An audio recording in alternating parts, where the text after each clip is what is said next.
আফগানিস্তানের মুসলিমদেরকে 20 বছর নির্যাতন করা হয়েছে। এই সন্ত্রাসী আমেরিকা 20 বছর যুদ্ধ করেছে আফগানিস্তানে।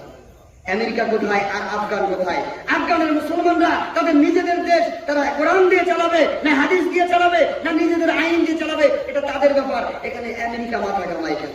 তাদের দেশ তারা চালাবে, কিভাবে চালাবে, কি সংবিধান দিয়ে চালাবে, এটা তাদের ব্যাপার। কিন্তু আমেরিকার কাজ হলো কোথাও যদি পৃথিবীর কোথাও যদি মুসলিমদের কোরআন দিয়ে যদি দেশ চলে তাহলে সেখানে তারা হামলা করবে।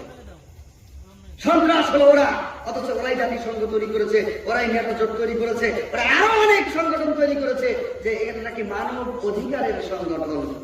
মানব অধিকারের কথা বলে। পৃথিবীতে কোরআন যে মানব অধিকার শিখিয়েছে, আল্লাহ রাসূল মুহাম্মদ সাল্লাল্লাহু আলাইহি ওয়াসাল্লাম সর্বযুগের সর্বকালের সর্বশ্রেষ্ঠ মহামানব, তিনি যেই মানবতা শিখিয়ে গেছেন এর বাইরে আর কোনো মানবতা থাকতে পারে না।